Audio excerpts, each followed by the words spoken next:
Hey everybody, this is Rob of Archangel Inc. and I am here once again with Jordan, our marketing man. Jordan, how are you doing tonight? I'm great, Rob. How are you doing? Oh, doing well, doing well. Good. So this is Archangel Inc. Live number 12. Jordan, can you believe we've been doing this for 3 solid months? This has been gone by pretty quick, I think. I know. I'm staying with my mother-in-law actually, and I was telling them downstairs. I said, I was kind of explaining what we're doing. And I was like, we've been doing this for 3 months. I was like, know. That's crazy. It doesn't feel like that, but I agree. Here we are. Here we are. We're here. And again, thank you. Shout out to Dale Roberts. He and I had an opportunity to chat several months ago, and he suggested getting in on this. Yep. And we've been keeping up with it. So we'll just try and keep going. But the topic of this evening is email marketing for authors.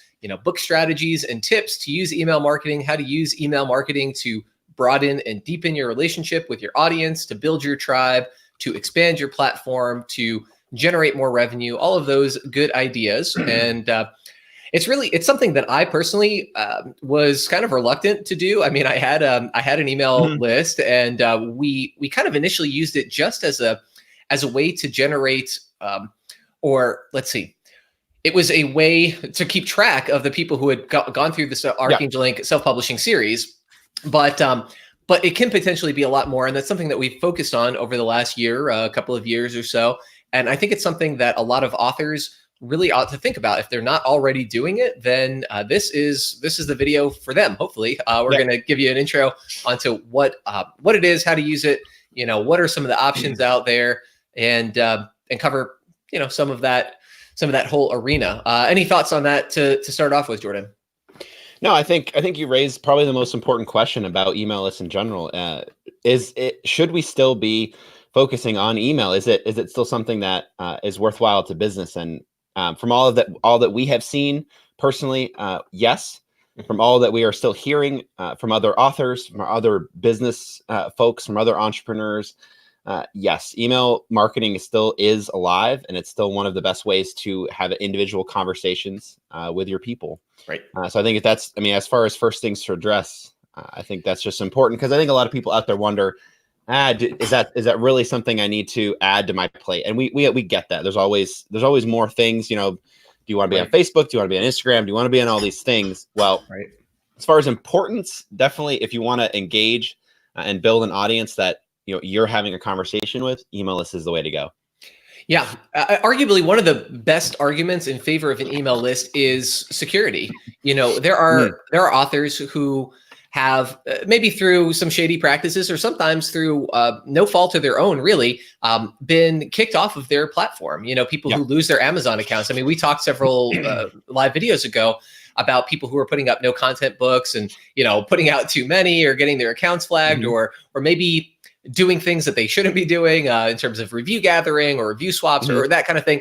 Anyway, if you have an email list, if you have people who are actually engaged, who are interested in contacting you, who are in communication with you directly, even if your account gets closed down, you can direct them, to wherever it is that you're producing content now. Let's say, maybe you move to another country and you don't have access to an Amazon account anymore. Okay, are you just going to lose all of the contacts that you had, all of the followership that you have built up? Hopefully not. If you have that email list, you can contact them directly. Now, obviously, people can unsubscribe, and not everybody engages with the email list as actively, but it's a way for you to have some continuity. Heck, I mean, there are folks I've heard who have had their websites hacked, and they lose access to their material. Maybe they have credit, all sorts of security things could happen. And obviously your email list could be hacked as well, I suppose. But but in general, if you have a direct relationship, somebody has opted in and elected to be in touch with you individually, they like what you're doing, they like what your brand is about. It's that much easier to remain in communication with them should circumstances change and you need to re-engage with them in a different way at a later time. Yeah, and another important facet to that too, if we're thinking in terms of comparison to Facebook or Instagram, especially on Facebook, your organic reach is really, in the past few years has really gone down. Right. And just think of how many, if you have 2,000 Facebook fans, maybe 100 of them are seeing your organic posts. And that's even with a good levels of engagement. But if you're thinking, if you have 2,000 emails and you have pretty good open rates, maybe about half of those or maybe less, people aren't going to always open your emails. We don't always open emails that we receive. That's just naturally how it is. Right. But in terms of comparing, the rates of engagement and the rates that you can communicate with people, email is much higher.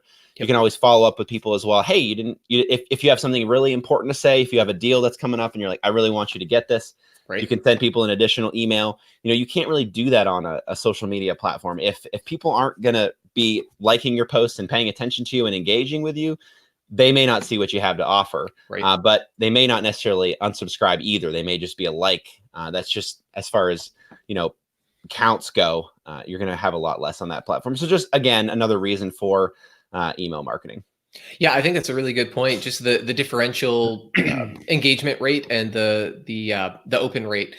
As folks know, Facebook has really kind of built itself, I would say, over the last several years as more of an advertising platform. You kind of have to be in it to get the engagement that maybe you used to be able to without having to invest in active advertising. There is selective dissemination of the posts that you put out. So you might have 1,000 followers on your Facebook page and you put out a post and it might actually only go out to 100 of them. And, again, even if you have, let's say, a 10% opt-in rate on your email list, that's that same 100%. And you are not, reliant on Facebook. And that if it's less than that or a higher engagement rate on your email list, all the better. There's also tools, and actually, maybe Jordan, you can share this in the comments below. But you put out or shared with me recently a tool for creating good email headlines. Yep, I'll do that.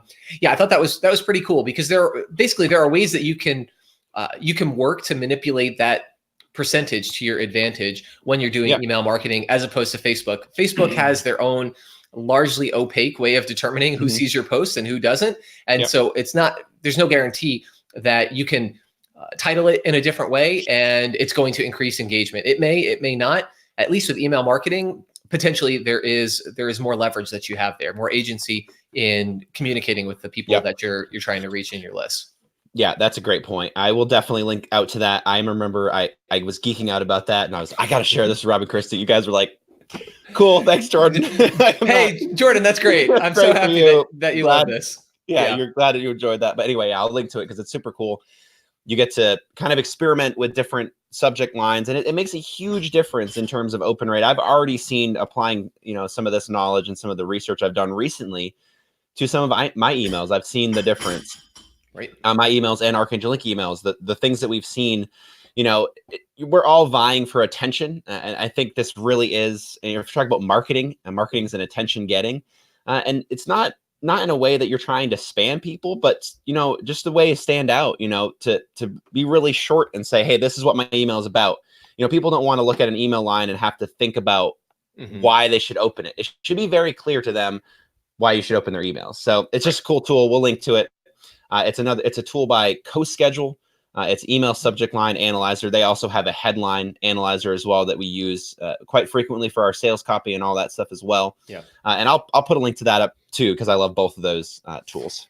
Awesome. And Rob, I don't know if you had anything more to say with that, but I did want to mention a big proponent of email lists, and I think we've mentioned him on the show before, and we'll link out on the show as well in the show notes down below. But Pat Flynn is a big guy in this whole online marketing passive income space. He's done stuff with Amazon Kindle, but he's even bigger than that. He talks all kinds of different passive income. Right. One of his biggest things that I remember, he says, I have one regret and all the business dealings I've had and all the stuff I've done. It's that I didn't start an email list sooner. He is such a big proponent of it. He said, it took him a couple of years to, I don't really need that. I have Facebook. I have my website. I'm engaging with people. I'm doing well. But as far as, he even tells a story at one point that is exactly what you were just talking about, is having his audience with him and on hand.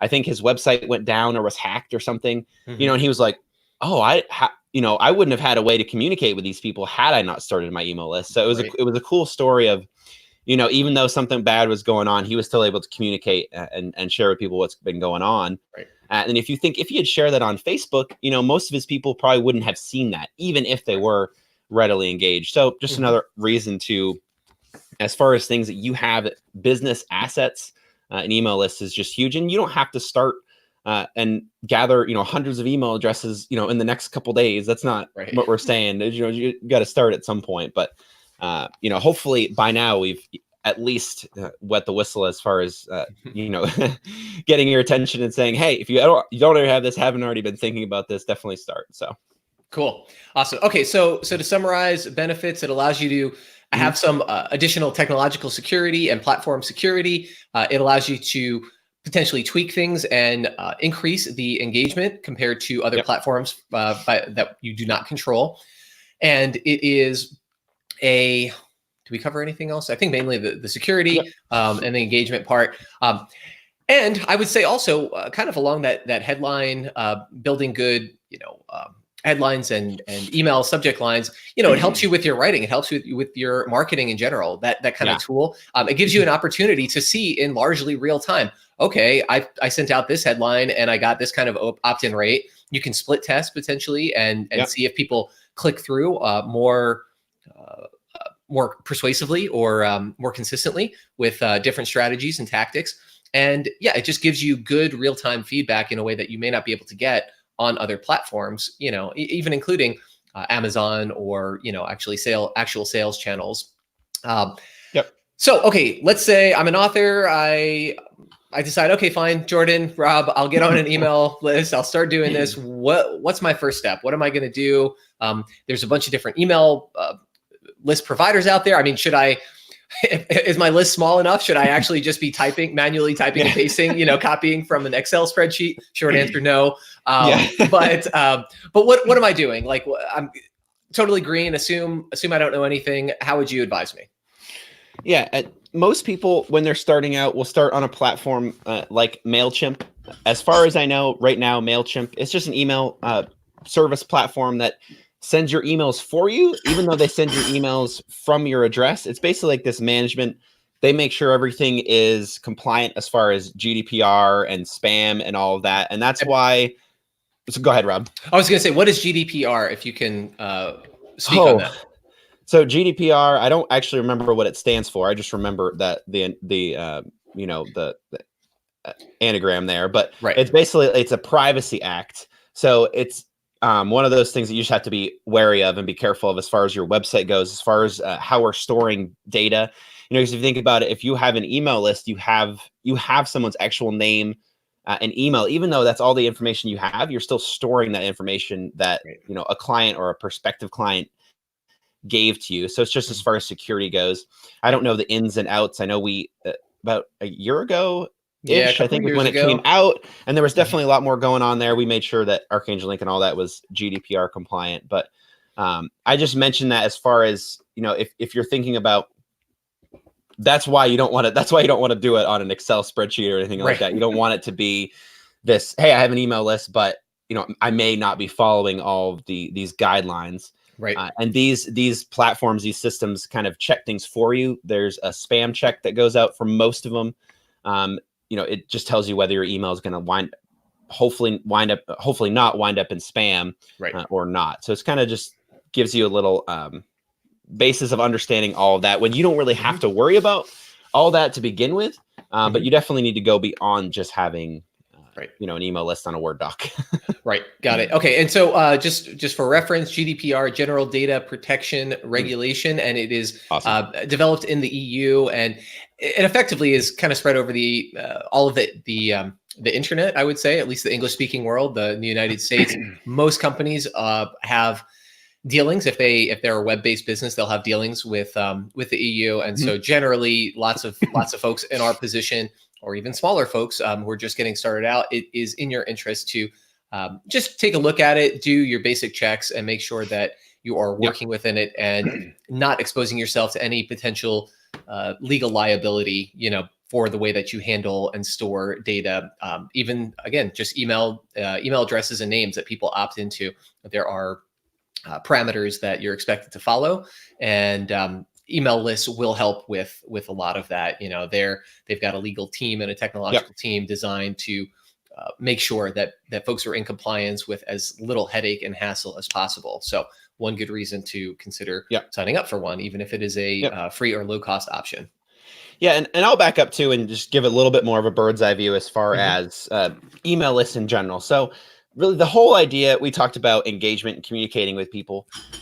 Someplace on your website or even a Facebook page or in any place. I mean, you could do this in person even and get people's email addresses. And, if they gave you their card or whatever, you could add these people to the list. But basically it's a hub where all of your contacts for your business are going to go. Right. And like I said, you're gaining those through potentially in-person conversations, but for the most part, you're probably gaining them through your website, through something you have going on online where they're signing up maybe for a bonus that you're giving away on your website. You say, hey, you give me your email address, I'll give you this additional bonus, that can go along as far as a companion guide with this blog post you just read. Or maybe it's a video series based on this book I just purchased from you on Amazon, something like that, where you're saying, hey, all I want to do is, it's totally free to you other than I want your email so that I can stay in contact with you. So potentially we can, and the whole idea is to not just to make money from these people.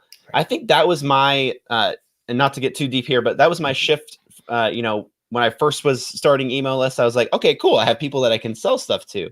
That's not necessarily the right mindset. The mindset is to be bringing value, is to be giving the people that are on your list, so at the end of the day, it's no question that, if you have a new product, they would, consider purchasing that from you. The whole idea is to provide value and help people along the way. So when you start to build an email list, just be thinking about that.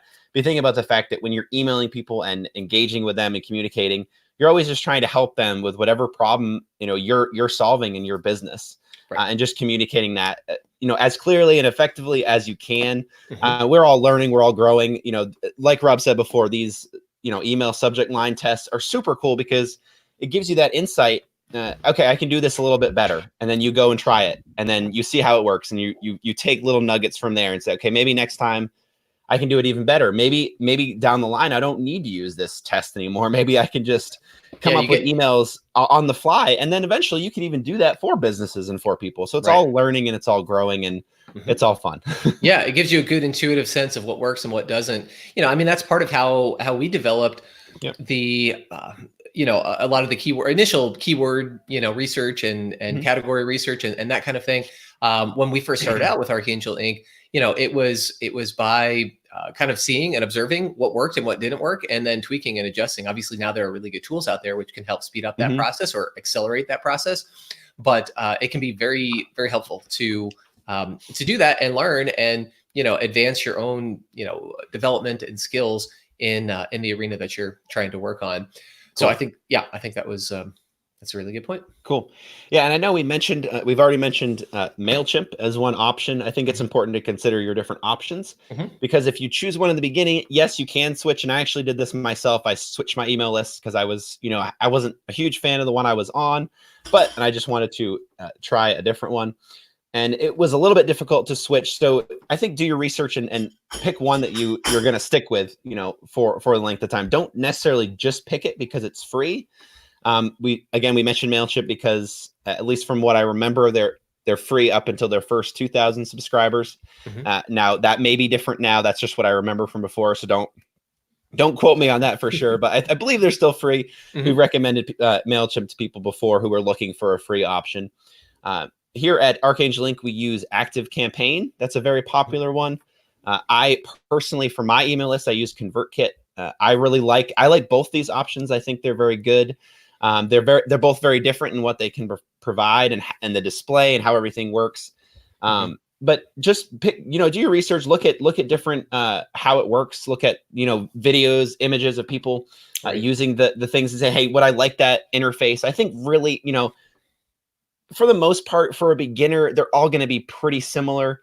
I know there's different things that ConvertKit can do as far as like segmentation and different things that ActiveCampaign can probably do too. It just looks a little bit different. So I think as far as, the beginner level goes, it's not going to make a huge difference if you're just starting out. But also before you start building and start housing your emails in that one place, make sure you're going to like it. Make sure you're going to be able to go through it. It makes sense. And for me, that's why I think ConvertKit's super cool, because the layout works for me. But like I said, I don't have a problem with ActiveCampaign, or I know there's other companies like Aweber. Is it Entreport? Is that another one? Or I don't know. I haven't heard of that. Yeah. I know there's a drip something drip campaign or something. I mean, there's several out there that probably all offer different values each. And I haven't done my research in terms of comparing each one. I just know what I've used and I have experience with. Right. I know MailChimp, for one, from when I first used it, from when I've seen recently, we've helped some authors with their MailChimp. It's very different than I originally remember it being. So that may be a great option right now. It may be a great free option that will eventually be a great way to, expand from there. But right. That's just a short intro to those, but yeah. Right. Yeah. And that's, and Jordan, something that we talked about, and for the folks out there watching and listening later on, we do have the intention at some point to put together a comparative article, which we'll post on our blog. Yep. And if you're watching this at some point later down the road, feel free to check the comment section, or the description section down below, and we will include that, and can hopefully give you a little bit more information. Like I said, this is just kind of big picture overview and orientation to some of the options out there, why to get involved, why to start thinking about it. The other thing that I would add too, big picture, like you talked about, Jordan, you have not just a place to make money or to sell, sell people what you're looking for, but if you're an author, if you're a content creator, and you are looking to build your business, hopefully you have something that you're really excited and motivated and passionate about, and you're really engaging with it on a continual basis. It's a way for you to kind of workshop ideas, talk about what's in development, things that are interesting, that are exciting, that are sort of cutting edge. You can use it, almost like a blog post, something to share with your community, and give you an opportunity to get some feedback, to see what people are responding to, what sort of questions that people have. It can be very informative as a basis for future content creation. You have one of the bits of advice that I've seen about writing is, I think we shared this a couple of videos ago. If you're, struggling to finish your book, or like struggling to figure out what you should write about, don't, which is a little bit glib. But it's to say, if you should know, it should be something that you almost can't stop yourself from doing. And so when you are sending out emails and engaging with this, it can feel a little bit like a chore. But if you develop a productivity habit, you make it something consistent, whether that's daily or weekly or twice a month or monthly or anything like that, it gives you a chance to engage with that content and reconnect with hopefully your passion, your excitement, your enthusiasm with it, and share it with other people. And that can be a helpful kind of energetic reason and motivational reason to engage with an email list and develop that kind of habit. Yep. Cool. All right. So, big picture, I've selected a campaign. What am I going to talk about? Like, how do I start structuring these emails? You mentioned opt-ins? Should I build out an opt-in, or what? Like, I've signed up, and I am a. Sorry, we got a question here. Zach, we'll get to you in just a second. I just started up. I signed up. I'm ready to start emailing my list. Maybe I've got a handful of people. I'm trying to get people on board. How do I do that? What do you recommend, Jordan? Yeah, I think definitely you want to start with putting some opt-in form somewhere on your website. And when we say opt-in form, we mean a form that has a little box that says, sign up for my newsletter, sign up to receive a bonus, like we talked about before, a bonus PDF, or maybe some kind of video series or something. Sign up, put your email, and you see these all over the web, but put your name, put your email, and I'll send it to you. And with your email platform, you have the capability, for most of them, from my experience, to then send them a downloadable document, and then they're on your list, and then you get to communicate with them. So that's definitely the first thing to think about. Make that opt-in form, put it somewhere on your website. We can even talk sometime, Rob, about, we could go in more in depth of that, about what things to offer, where to put it, and all of that. But that's the big picture view on that. So you want to make that. get them opted into your email list. As far as what to talk to them about, I think the biggest thing is just anything that's going to engage them and just provide value to them in your niche topic. So with our list, we try to send people emails and, give them, hey, we're going live this week. We send those a lot. Do you have any questions? Would you like to discuss anything? If we see trends in the marketplace, we share that with the email list. I think you can do that within any niche. But then try to build that engagement too. Say, hey, what do you think about this? What's going on with you? Send me a reply. Right. Check out, you want them to take an action too. So as far as emails go, you're trying to get the person reading to reply to you if at all possible, if it's something that deserves a response. If relevant. Yep. Yes. If relevant. And then to go to someplace, to take an action after that, whether that's to go to someplace on your blog, whether it's to show up for a live video, something like that. Right. Okay, cool. Yeah. So something that you have to have your goal in mind, end goal in mind. What's your ideal outcome? And then how can I smooth the road to that ideal outcome? How do I make that easy and accessible and possible for folks? So let's take a little side detour here. Zach, he asks, and let's see if I can show it, at least on the YouTube replay here. Can you guys do a show on how to use Publisher Rocket and K-Lytics? So yes, Zach, we did do a video where we did talk a little bit about keyword and category research, and we did go over Publisher Rocket, but that is something that we could perhaps go into a little bit more. And K-Lytics, Jordan, that's more your domain. Is that something that you would be up for kind of discussing and going over? I am most familiar with Publisher Rocket. I think, like Rob said, we did. And hey, Zach, how you doing? Jordan here. Rob did, he did say we did touch on that in the one video we did 3 or 4 weeks ago. But yeah, I think doing a video where we're both, I can even show it on my screen where you're kind of asking questions, I think could be really cool. Because and sometimes when you're doing it by yourself, you're like, I'm not sure which questions people might have. So I think that could be a cool thing to do. Right. So definitely on Publisher Rocket, I think definitely sometime in the future, we'd be happy to do that. I use Publisher Rocket all the time. I think it's one of the coolest products out there in terms of, helping authorship, helping authors. Yeah. Yeah. I'm personally just astounded at how robust and effective it is. I mean, I have no idea. I don't know the back end of it at all, but I am so impressed that Dave Justin has put it together. He's got a number of free tools as well. Kindlepreneur is his website, but my goodness, it is such a cool and helpful tool.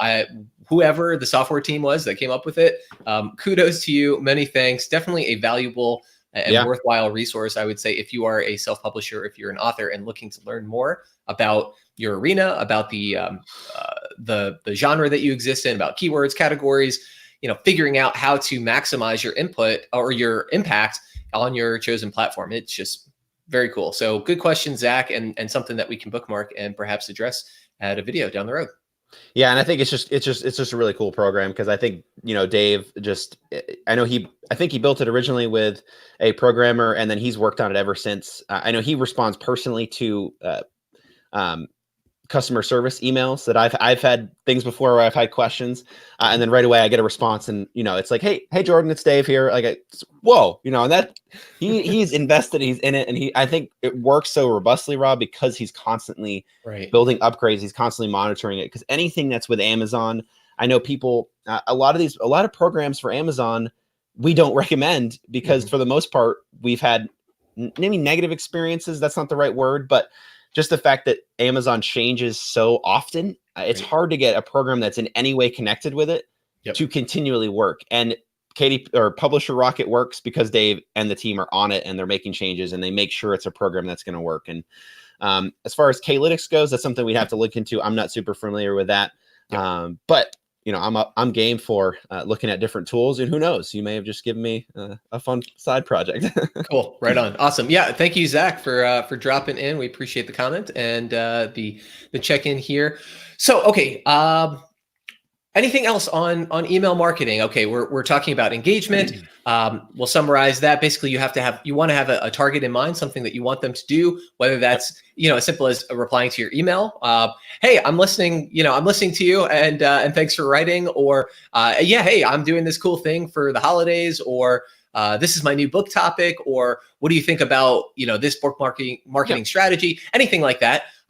or, visiting a live video, hey, we're going to be coming on live at 7 p.m. Tune in and we're happy to answer questions. Or maybe it's, a few weeks ago, we let folks know about a program that Dale Roberts was working on, some individualized coaching, or rather group coaching, that was, the massive action plan going into to 2020. Yep. And, just letting people know about that kind of thing. There's certainly other ways to approach the email list, can be very informational.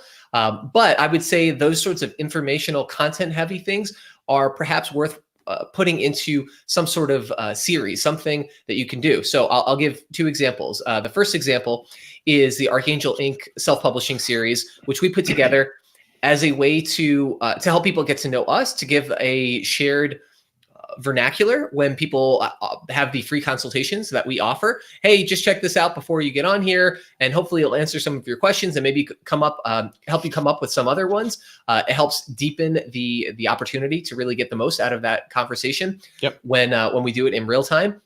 But two, it also gives people a sense of what to expect, and can kind of serve as a litmus test or a filter for people. They read through, they get a sense of what we're about, have a sense of our philosophy, how we approach things, and they say, hey, that all sounds cool, but that's not for me. And that's fine. We're happy to be honest and true and clear with who we're for and what we're about. And if we're able to be a good fit for you, that's great. If it's not the right fit, or maybe not the right fit right now, that's also fine. And, it's helpful for us to kind of save time and energy, rather than having people come in with different expectations of what we're about and what we're capable of offering to them. Yep. The second example that I want to offer is when Matt, the co-founder of Archangel Inc., was working on his email series. He had a very active blog and started building out that email list, and he put together, I think it was like it may have been 20 or 30 part series on metabolism. So he had written about all sorts of different health topics, and he was kind of all over the place. And in a lot of ways, somebody might email him and say, hey, I read this thing from 2012 and you said here, but last week you said this, and this doesn't really make sense. And anyway, so he put it together as a way to consolidate, kind of his findings up to date.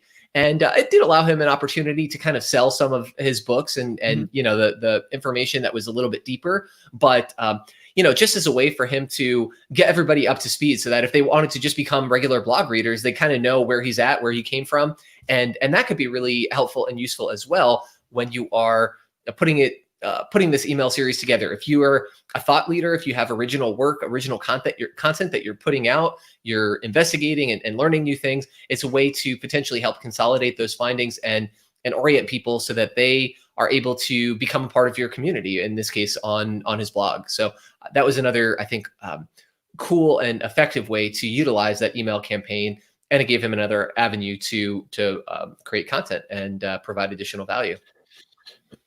Yeah, I think the whole idea really is just to, the more you can engage people, and engagement really is helping them and helping people and providing good information, so that, like we said before, so that they get to the end of your email list and they really do, you don't feel like you're having to super sell them on a product. You're just letting them know and say, hey, I have this available. Is this something you'd be interested in? Right. And that's what marketing really, the more I get into marketing, the more I study it, the more I practice it, the more I'm realizing it's really just about that in the end. It's not about, writing some gimmicky sales copy, and sales copy is important and all that, but you're not trying to be this, you're not trying to be devious in any way. You're trying just to help out the best you can. And if you make a really good product and you have people that are following you, it's just a natural fit for both of you, because it's not just that you're, getting a couple $100 off this product, but they are getting that value right back. They appreciate that. Like we talked about, for example, with Publisher Rocket, it costs $100, and here everyone talks about it, and it's just this great program. And as far as marketing goes, is that there's that word of mouth, and and it's a great, and it's a really, it's a best-selling product as far as Amazon products are concerned. So just thinking about email lists in that way. Right. Yep.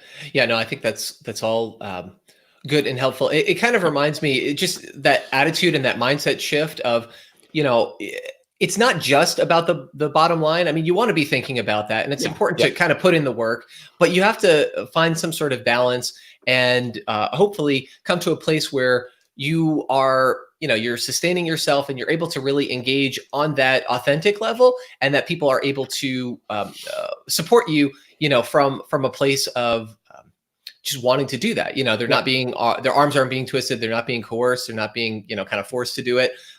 It's a little bit sideways, but, or off to the side, but it reminds me of a quote recently I came across, and it was an aphorism I'd heard before. It was a monk goes to a Buddhist temple, or a student, and he talks to the monk and he said, if I meditate 2 hours a day, how long will it will it take me to reach enlightenment? And the monk said, perhaps 10 years. And he said, okay, now if I meditate, 8 hours a day, how long will it take me to reach enlightenment? He's like, maybe 20 years. And so the idea is, like, you have to find that sweet spot. You have to put in the work, but you don't want to become so focused on it that you lose that authenticity, that you lose that connection, and you lose the ability to relate to people in a way that really speaks to them, that doesn't feel like you're just turning them upside down and holding their wallet and shaking it out.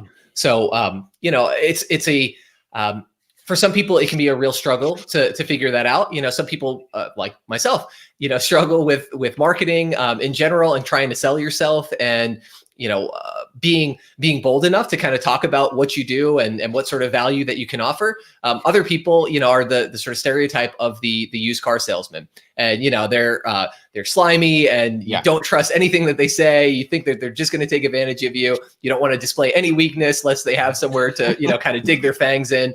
But there is a middle ground in there, hopefully, that allows you to connect authentically and to engage while letting people know, hey, if you want to support me and I'd love your support, here are some avenues and opportunities to do it, because this allows me to continue to provide the good work that I'm able to work on uniquely. And I think when people see that, they can connect and resonate with that, hopefully anyway. And that's kind of the goal that we strive for, that I strive for.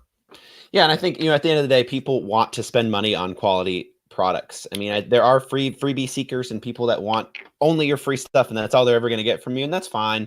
But I think when you're thinking about entrepreneurs and business people and people that really want to utilize your product and really use it and put your information into action, they don't necessarily want just free stuff. I think, free stuff is a good intro. It's a good, like, hey, this is kind of what I'm talking about. Right. But as far as marketing goes, people want to spend money on good products. I think it's just worth remembering that, because I mean, I think I've gone back and forth with that, and thinking about giving stuff away for free or charging for things. And I think, once you get into it, you can start charging for things, and that's okay. Mm-hmm. Yep.